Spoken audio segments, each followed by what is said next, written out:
하나님 말씀은 학개서 1장 1절 말씀입니다. 제가 봉독합니다. 다리오 왕 2년 6월 곧 그달 초하루에 여호와의 말씀이 선지자 학개로 말미암아 스알디엘의 아들 유다 총독 스룹바벨과 여호사닥의 아들 대제사장 여호수아에게 임하니라. 아멘. 오늘은 학개서 개론 말씀 듣겠습니다. 첫 번째 제목입니다. 본서는 소선지서 12권 가운데 10번째 속한 책입니다. 본서의 한글 개역 성경의 표제명 학개는 히브리 원전 표제명 하가이를 번역한 겁니다. 하가이는 축제라는 뜻입니다. 이는 대체적으로 여호와의 축제라는 의미를 지닌 하가야의 축약형일 것으로 추정을 합니다. 한편 70인역과 벌케이트역도 히브리 원전의 전통에 따라 히브리어 하가이를 음력한 앙가이우스와 아까이우스로 각각 본서의 표제를 삼고 있습니다. 두 번째는 저자와 기록 연대입니다. 본서의 저자는 본서의 내증과 에스라서의 언급으로 볼 때 선지자 학개임이 분명합니다. 앞서 언급한 대로 학개는 축제라는 뜻이라고 그랬죠. 이에 근거하여 학자들은 그가 어떤 축제일에 태어났을 것으로 추정을 하기도 합니다. 이 학개의 개인적 신상에 대해 알려진 바는 거의 없습니다. 분명한 것은 그가 바벨론 포로기 이후에 살았으며 성전 재건 사업을 독려한 첫 번째 선지자였다는 것입니다. 대부분의 학자들은 본서 2장 3절에 근거하여 학개가 BC 586년에 파괴되었던 제1성전, 즉 솔로몬 성전을 목격한 인물이었을 것으로 추정을 합니다. 만약 그가 그 제1성전을 보았다면 그는 지금 매우 늙었을 때 예언 활동을 시작했음이 틀림이 없겠지요. 왜냐하면 그가 본서의 예언을 선포한 때는 BC 520년이 명확하기 때문입니다. 초대교회 전승에 의하면 그는 제사장이었다는 주장이 있습니다. 그러나 율법에 관하여 제사장에게 질문을 던지고 있는 2장 11절부터 13절의 내용을 비추어 볼 때 그는 제사장은 아니었던 것으로 보입니다. 70인역, 벌케이트역, 페시타역 등에는 학개가 그와 동시대의 선지자였던 스가랴와 함께 시편 111편, 125편, 126편, 137편, 145편부터 148편까지의 공동 저자로 언급하고 있습니다. 따라서 학자들은 이들 시편이 학개와 스가랴의 권고로 성전 예배의 찬송으로 도입되었을 것이라고 추정을 하기도 합니다. 한편 본서의 기록 연대는 비교적 명백합니다. 그것은 본서에 나타나는 4편의 설교의 서두에 언급하고 있는 바대로 바사 다리고 왕의 즉위 2년째인 BC 520년 9월부터 12월 사이에 그가 본서를 기록했기 때문입니다. 세 번째는 신학적 지필 동기와 배경입니다. 본서는 제1차 바벨론 포로 귀환 직후에 시작된 제2성전인 스룹바벨 성전 건축을 둘러싼 정치, 종교, 사회적 상황들을 그 배경으로 하고 있습니다. BC 586년 남유다는 바벨론의 느부갓네살 2세에 의해 성전이 파괴되고 멸망당했습니다.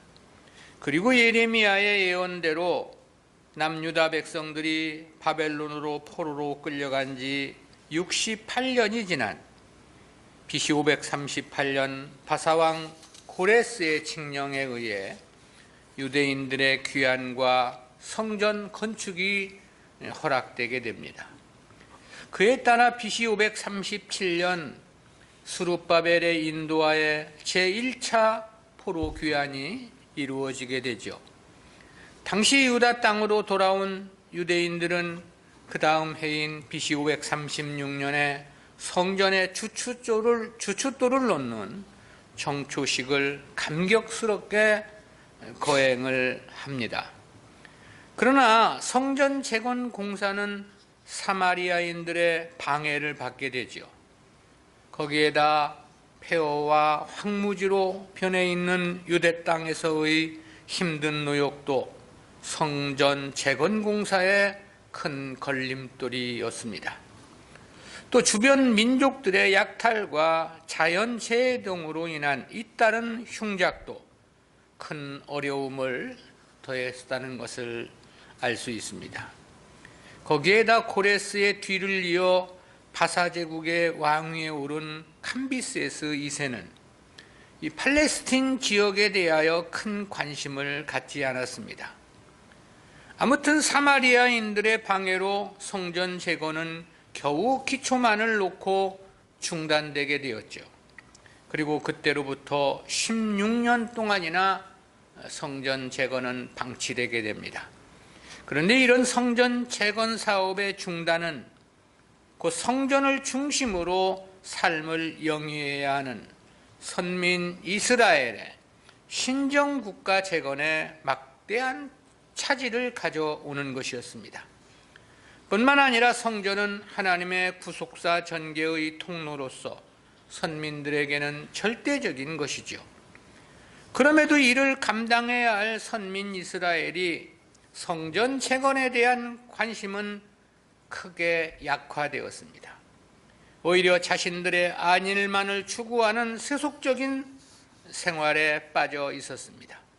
그 결과 성전 재건은 한없이 지연되고 있었고 이와 같은 문제의 심각성을 더욱더 중대시키고 있었던 것입니다. 그러므로 학계 선지자는 성전 재건 사업을 독려함으로써 신정국가 재건은 물론이고 선민의 여호와 신앙의 순수성을 회복하고자 했던 것입니다. 한편 일부 학자들은 본서의 지필의 직접적인 동기와 배경을 BC 523년부터 있었던 바사제국 내의 혼란과 연관하여 생각하는 경향이 있습니다. 즉 바사제국은 BC 523년 캄비세스 2세의 죽음을 계기로 왕이 찬탈을 노린 내분이 일어났습니다. 이러한 내분은 다리우가 즉위함으로 일단락되긴 했습니다. 그러나 중앙 권력이 약화된 틈을 이용하여 속국들의 반란이 그칠 줄을 몰랐습니다. 그런데 당시의 바사제국의 이러한 정치적 혼란 상황은 선민 이스라엘 편에서 볼 때는 기회라는 생각을 가질 수도 있었습니다. 그것은 구약의 선지자들이 예언했던 이방 세력의 멸망과 메시아가 통치하는 새로운 시대의 도래가 곧 성취될 것을 보여주는 하나의 징조로 이해할 수 있었기 때문입니다. 이에 학계 선지자는 바로 지금 이 순간이 메시아의 도래에 대비하여 여호와의 성전을 짓고 그 성전으로 온 세계의 여호와 신앙의 중심지가 되게 해야 할 때로 생각을 하여 성전 건축을 독려했다는 그와 같은 해석입니다. 그러나 이와 같은 해석은 합당하다는 생각이 들어지지 않습니다. 이 메시아 왕국이란 유대인들이 지극히 민족적 관점에서 성경을 해석했던 하나님의 역사와 진리에 대한 왜곡된 인식이었기 때문입니다. 그러므로 실제적으로도 메시아 왕국은 이루어지지도 않았죠. 메시아는 도리어 이스라엘을 버리고 이방으로 구속사를 확장할 목적으로 오셨음이 맞습니다. 그런데 하나님의 계시에 의해 하나님 말씀을 선포하는 선지자가 그렇게 잘못된 동기에 의해 선지 사역을 한다고 하는 것은 말이 안 되기 때문입니다.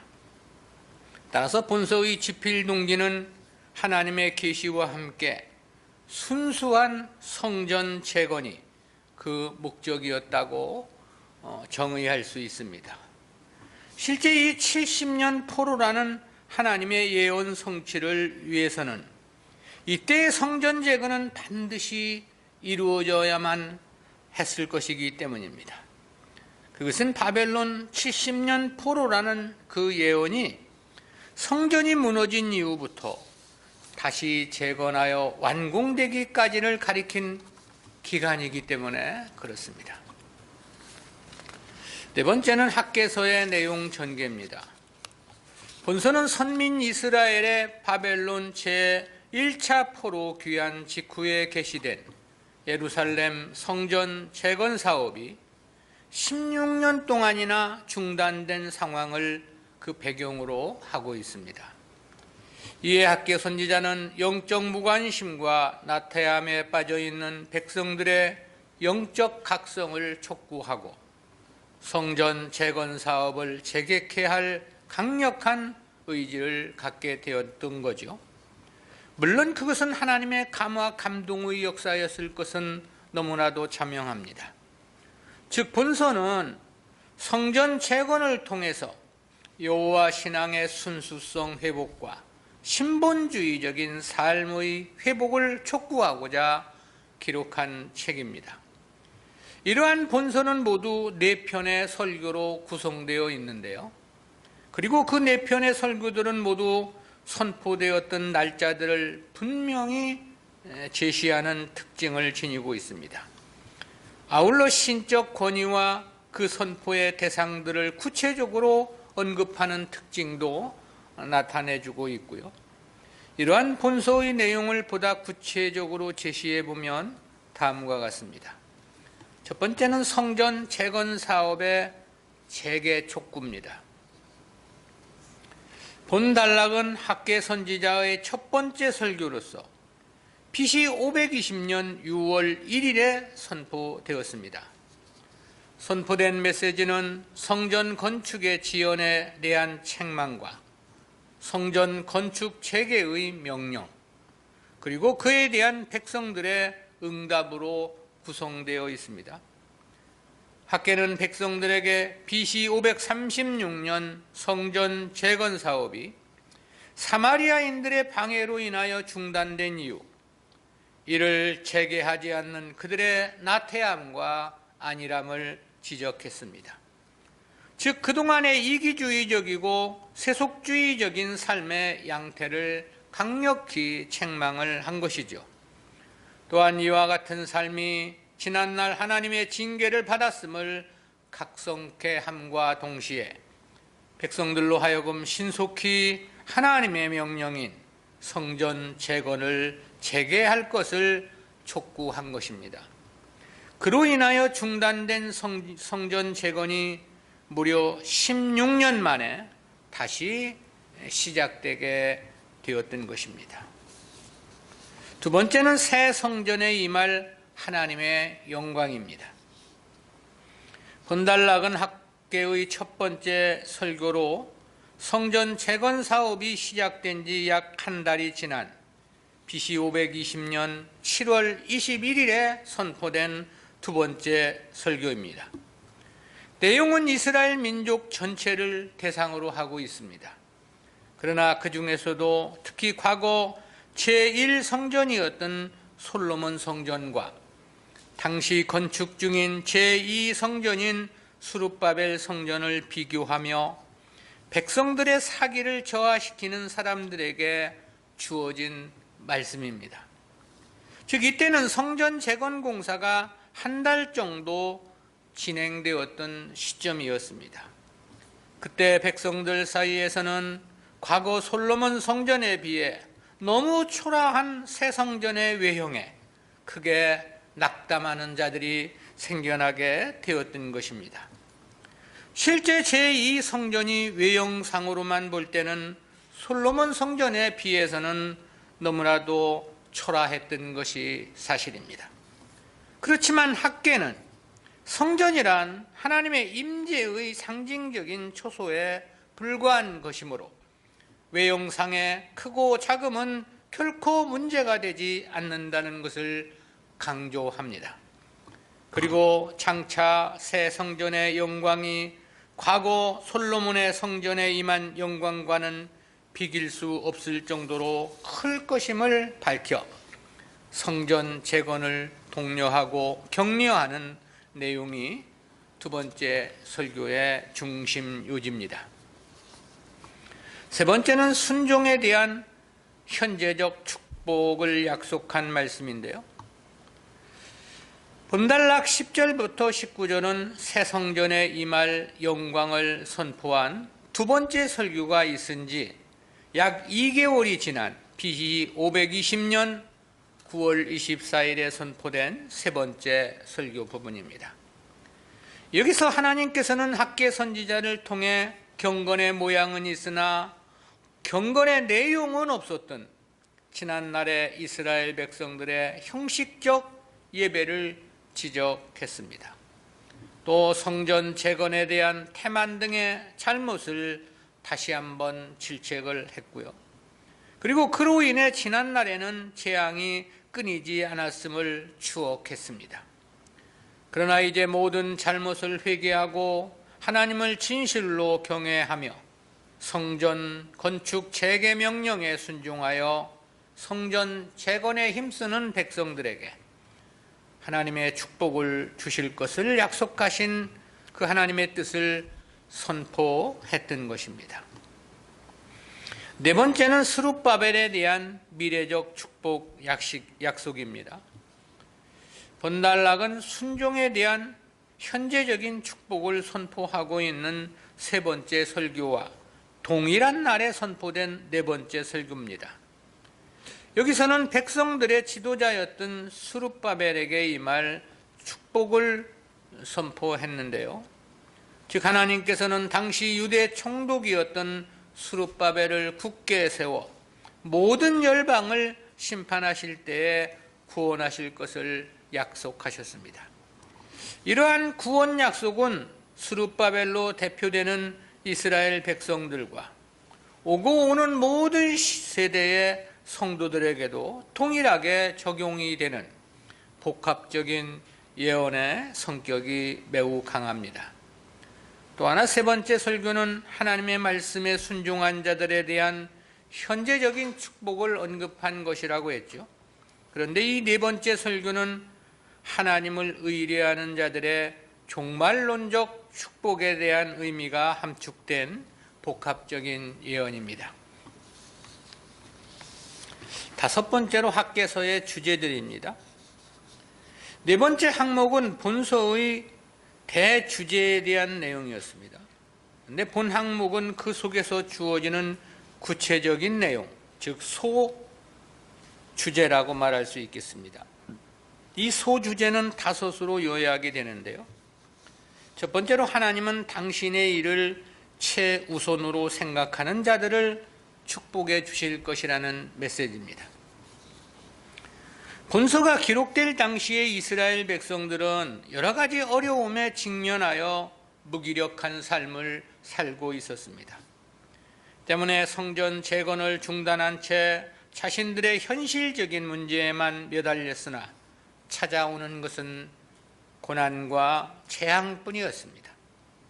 이러한 이스라엘 백성들을 향하여 학개는 삶의 우선순위를 하나님의 일에 두기를 권고했습니다. 그리고 동시에 하나님의 은혜를 받는 일로서 성전 재건을 최우선 과제로 제시하게 된 것입니다. 아울러 하나님께서도 성전 재건에 힘쓰는 백성들에게 현재와 미래의 축복을 약속하셨음을 보도했고요. 이와 같이 먼저 하나님 나라의 일과 그 의를 구하는 자를 하나님께서 은혜 주시며 축복하신다는 것은 성경 66권의 핵심적 주제이기도 하죠. 따라서 하나님의 은혜를 받는 사람들은 언제나 자기보다 하나님을 먼저 생각하고 자기 일보다 하나님 일을 중심으로 살아가는 건데요. 마태복음 6장 33절입니다. 너희는 먼저 그의 나라와 그의 의를 구하라. 그리하면 이 모든 것을 너희에게 더하시리라. 어떤 것을 우선하여 사느냐? 하나님의 뜻과 하나님의 역사를 우선하여 사는 자들에게 세상 모든 것들을 더해 주실 것이라는 약속의 말씀인 거죠. 두 번째는 하나님은 당신의 역사와 자기 백성을 회방하는 자들을 결코 용납하지 않으시며 반드시 심판하실 것이라는 메시지입니다. 귀환한 이스라엘 백성들이 성전 재건을 중단하게 된 가장 직접적인 원인은 사마리아인들의 방해와 주변 국가들의 약탈이 있었습니다. 이에 학계는 온 우주 만물의 창조주이시며 역사의 주관자이신 하나님께서는 택한 백성들의 원수를 멸하여 엎드려지게 하실 것을 강조하십니다. 아울러 하나님의 택한 백성은 어떠한 경우라 하더라도 반드시 회복시켜 주실 것이라는 사실을 강조하기도 했고요. 세 번째는 진정한 하나님의 백성들은 눈에 보이는 헛된 영광과 승리보다는 하나님 나라의 참된 영광과 영원한 승리를 발견할 수 있어야 한다는 메시지입니다. 당시 귀환민들은 새 성전의 겉모습이 옛 솔로몬 성전의 외형보다 초라함을 보고 매우 실망을 했던 것입니다. 그러나 하나님께서는 새 성전을 더 기뻐하시며 그 성전에 임하실 것과 더 큰 영광을 베풀어 주실 것을 약속하셨습니다. 이로써 하나님은 성도들의 진정한 영광과 승리는 보이는 것에 있는 것이 아님을 강조하신 것이죠. 참된 영광이란 영광의 본질이 되시는 하나님께서 그들과 함께 하신다는 사실과 영원한 하나님 나라에 있음을 보여준 것입니다. 그것은 역시 신약의 교회도 마찬가지입니다. 이 세속적 가치관에서 보면 큰 교회가 성공한 교회 같죠. 그러나 성경은 그렇게 말씀하지 않습니다. 그래서 주님이 그렇게 말씀하신 바 있지 않습니까? 마태복음 7장 13절 14절입니다. 좁은 문으로 들어가라. 멸망으로 인도하는 문은 크고 그 길이 넓어 그리로 들어가는 자가 많고 생명으로 인도하는 문은 좁고 길이 협착하여 찾는 이가 적음이니라. 이 생명의 길이란 절대적으로 다수가 가는 길이 아니라는 거죠. 이 다수가 갈 수 없는 길이 생명의 길임을 말씀하신 것입니다. 그래서 주님은 다시 그렇게 말씀하기도 하셨습니다. 마태복음 18장 20절입니다. 두세 사람이 내 이름으로 모인 곳에는 나도 그들 중에 있느니라. 중국에서 오신 목사님이 우리 교회에서 주일날 예배를 같이 드리고는 이렇게 작은 인원으로 어떻게 그 오랜 세월 중국을 선교할 수 있었느냐고 놀란 마음으로 얘기를 하기에 지금은 교회가 엄청 부흥이 된 거라고 제가 그렇게 얘기를 했죠. 그 이전에는 그야말로 성도들도 많지 않았다. 더 없었다. 지금에는 그래도 크게 부흥된 것이다. 이렇게 얘기를 했는데요. 사람들은 대부분 그렇게 생각을 하죠. 많은 것이 큰 것이고 그것이 성공한 것이라고. 그러나 성경의 진리는 그렇게 말씀하지 않는다는 것이죠. 여러분은 좁은 교회에서 신앙생활 한다는 것을 심히 크게 감사함으로 하나님을 섬겨야 합니다. 생명의 길은 아무나 가는 길이 아니기 때문에 그렇습니다. 두 번째는, 세 번째죠? 네? 네 번째? 네 번째입니까? 사람은 무엇을 심든지 심는 대로 거둔다는 원리입니다. 당시 이스라엘 백성들은 자기 집의 풍요만을 채우기에 급급했습니다. 그러나 그 대가로서 얻은 것은 흉년과 재앙뿐이었습니다. 이처럼 사람이 썩어질 육체를 위해 심으면 썩어질 것을 거두게 되지만 하나님 나라를 위하여 심으면 영생의 축복을 결실케 된다는 거죠. 이 역시 성경 66권에서 가르쳐 주시는 원리의 핵심입니다. 다섯 번째는 성도는 자기 부인과 반성을 통해서 보다 성숙해진다는 메시지입니다. 학개 선지자는 백성들에게 먼저 자신들의 행한 일들을 돌아볼 것을 명했습니다. 또한 과거를 추억하여 볼 것을 권면하기도 했습니다. 성도는 언제나 그러한 반성을 통해 자신의 잘못을 깨달아야 하고 바른 길을 찾아가야만 하는 것이죠. 그것은 하나님 말씀 앞에서 자기의 소욕을 죽임으로써만 가능한 일이고, 그와 같은 삶에서만이 그리스도의 장성한 분량까지 성숙해질 수 있는 까닭입니다. 큰 여섯 번째로 학개서의 특징입니다. 학개서의 특징은 모두 7가지로 요약이 되는데요. 첫 번째는 백성들을 격려하고 각성시키기 위해 전체적으로 매우 강한 어조를 사용하는 특징이 있다는 것입니다. 두 번째는 주제가 다양한 형태의 질문으로 표현되는 특징도 있고요. 세 번째는 회상이나 추억에 관련된 문장이 반복적으로 사용되는 특징도 있습니다. 네 번째는 스룹바벨 개인에게 주시는 하나님의 특별한 예언을 담고 있는 특징이 있고요. 다섯 번째는 선지자의 책망을 들은 백성들의 반응이 즉각적으로 나타나고 있다는 특징도 있습니다.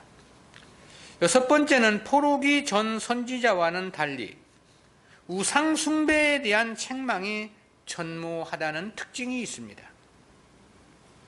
마지막 7번째로 거의 동시대에 기록된 스가랴서와 달리 도덕적 불의에 대한 책망도 없습니다. 학개는 오직 성전 건축과 관련된 메시지로만 일관한다는 것이 그 특징입니다. 마지막 큰 7번째로 학개서에 나타난 구속사적인 의미입니다. 본서고는 구약의 어느 책보다도 성전 건축에 관한 하나님의 말씀을 강조하고 있는 책입니다. 그러나 구약의 성전은 예수 그리스도를 예표하는 모형이죠. 참 성전이신 예수 그리스도를 믿는 현대 성도들에게는 그림자에 불과한 것입니다.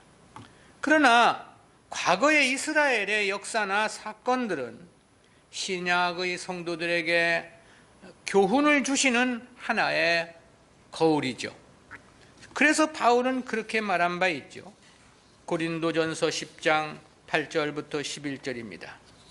저희 중에 어떤 이들이 간음하다가 하루에 23,000명이 죽었나니 우리는 저희와 같이 간음하지 말자. 저희 중에 어떤 이들이 주를 시험하다가 뱀에게 멸망하였나니 우리는 저희와 같이 시험하지 말자. 저희 중에 어떤 이들이 원망하다가 멸망시키는 자에게 멸망하였나니 너희는 저희와 같이 원망하지 말라. 저희에게 당한 이런 일이 거울이 되고 또한 말세를 만난 우리의 경계로 기록하였느니라. 구약의 모든 역사는 신약의 성도들의 거울이 되게 하기 위해 기록했다라는 건데요. 따라서 우리는 학개서를 통해서 세 가지 구속사적인 의의를 생각해 볼 수 있습니다. 첫 번째는 성전을 중심한 신앙 공동체의 삶입니다. 학개는 무엇보다 성전 건축을 통한 신앙 공동체적인 삶의 회복을 촉구했습니다.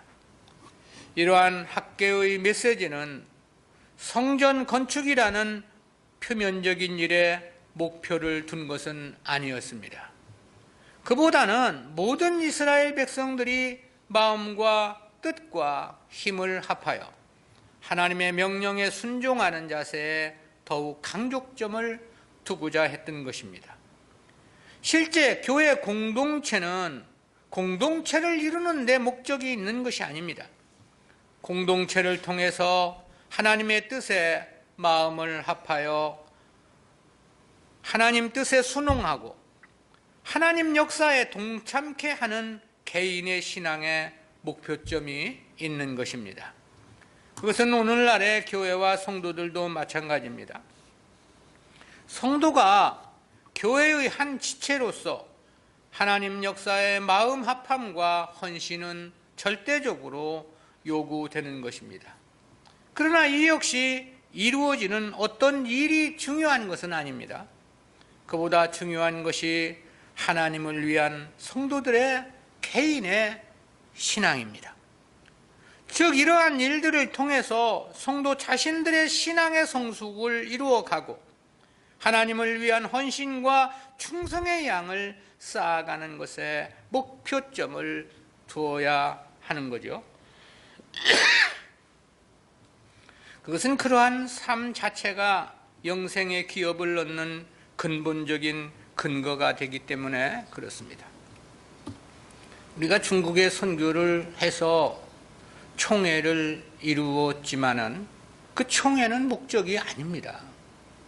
사실 그것을 이루기까지 우리가 하나님 앞에 드려지고 쓰여지고 헌신하고 충성하는 그 삶에 목표점이 있는 거예요. 왜냐하면 그것이 우리들에게 하나님의 은혜를 받게 하고 영원한 하나님의 영광의 상급을 받는 그 기원이 되는 까닭입니다. 두 번째는 하나님과의 올바른 관계 정립입니다. 이스라엘 백성들의 성전 건축은 영적으로 하나님과 바른 관계 정립이라는 측면에서 이해할 수 있습니다.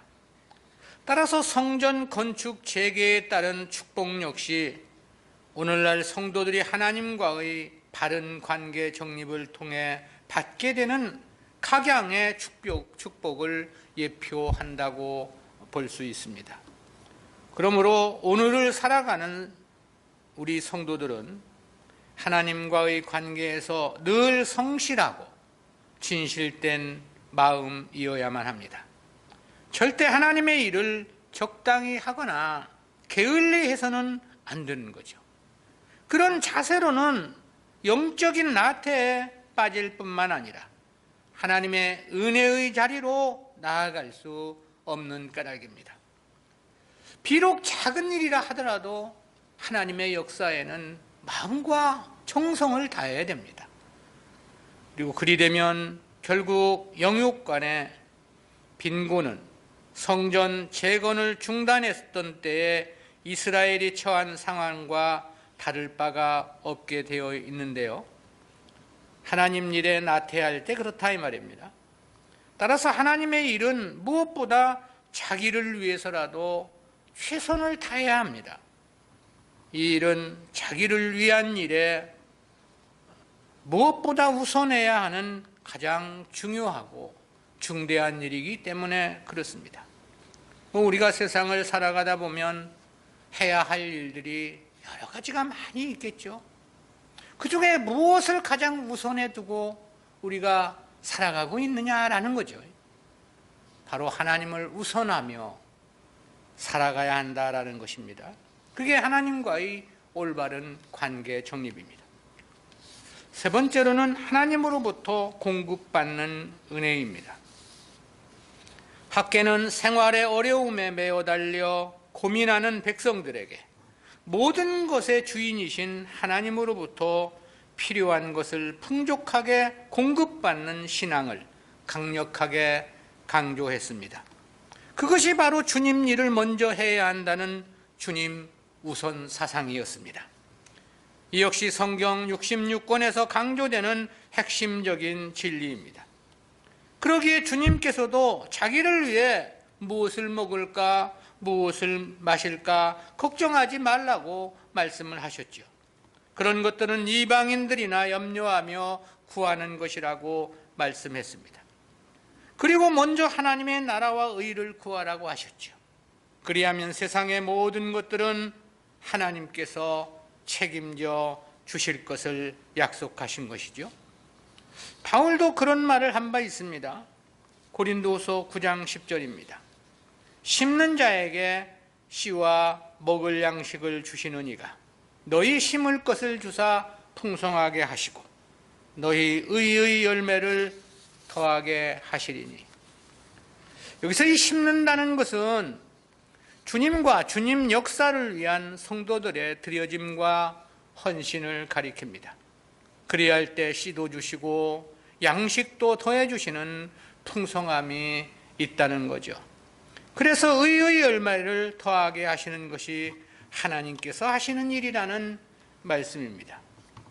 성도가 진실로 하나님의 은혜를 원한다면 구하는 자세가 되어서는 안 되는 것입니다. 무엇보다 먼저 주님을 위한 드림과 헌신을 생각해야 합니다. 생활비 전부가 두랩돈뿐이라도 그리해야 합니다. 양식이 마지막 먹고 죽을 한 움큼의 밀가루뿐이라도 반드시 그리해야 합니다. 그것이 그리할 때만 곧 먹어도 다시 채워지는 신기한 밀가루통의 은혜를 입는 방법인 까닭입니다. 그래서 바울도 그렇게 다시 이야기를 한 바 있죠. 갈라디아서 6장 8절입니다. 자기 육체를 위하여 심는 자는 육체로부터 썩어진 것을 거두고 성령을 위하여 심는 자는 성령으로부터 영생을 거두리라. 하나님의 일이라면 우리가 더욱더 마음과 뜻을 다하고 모든 것을 다하여 충성을 해야 한다. 그래야만 하나님으로부터 은혜를 공급받을 수 있다. 우리가 사실 필리핀 선교를 지금 마음에 두고 생각하는 것은 사람의 생각으로는 그동안 경험해 본 바로는 이게 도저히 될 것 같지는 않습니다. 99%가 안 될 것이라는 생각이 들어지면서도 그러나 혹연 그 중에 1% 하나님께서 하시고자 하시는 뜻이 있으면 어찌 하는가? 그들이 먼저 어쨌든 선교를 위해서 도움을 요청한 것이니까 거절할 수는 없는 일이고, 그리고 주를 위한 일이라면 다 손해보고 모든 일이 안 된다 하더라도 주님의 뜻으로 생각하고 바르게 행하기만 한다면 그것은 곧 승리요 성공인 것이죠. 예레미야가 50년 가까운 세월 복음을 전했지만 단 한 명의 올바른 성도가 없다고 탄식했는데요. 그럼 예레미야는 망했느냐? 그게 아닌 거죠. 그는 승리한 거고 성공한 것입니다. 역시 필리핀 선교 역시도 마찬가지일 것이라는 생각을 해보면서 저에게는 어쨌든 지금으로 보면 마지막 사명이다, 그렇게 생각을 하기도 하죠. 어쨌든 하나님의 역사에는 우리가 마음과 뜻을 다하여 그 일을 우선하여 생각하고 삶의 목표를 거기에 세워야 함이 하나님 백성의 마땅한 삶이고, 그것이 곧 자기를 위한 최선의 삶이라는 교훈입니다. 기도합니다. 사랑의 하나님, 은혜 감사합니다. 오늘도 새롭게 학개서를 함께 말씀을 들을 수 있는 귀한 은총 허락해 주심 진실로 감사합니다. 바벨론 포로 귀한 이후 야심차게 성전 재건을 시도했지만 사마리아인들의 방해로 16년 동안이나 성전 재건이 중단된 채 그저 세상살이에 마음을 빼앗기고 살았던 이스라엘 백성들을 생각해 보았습니다. 거기서 얻은 것은 아무것도 없었다는 것이 학개 선지자의 외침이고, 비록 심히 어렵고 힘든 상황이지만 그 가운데서 하나님의 성전을 재건하는 것만이 사는 길임을 외쳤던 학개서의 메시지가 오늘 우리의 마음속에 쟁쟁이 들려옵니다. 주여, 오늘 이 시대에 우리가 해야 할 일은 무엇인지 주여 저희들로 하여금 보다 뜨거운 마음에 사명감을 갖게 하시고, 주님의 역사에 지극히 적은 일이라 하더라도 우선하여 충성하는 우리 모두가 되어질 수 있도록 은혜와 은총을 덧입혀 주옵소서. 감사드리옵고 예수님의 이름으로 기도드리옵나이다. 아멘.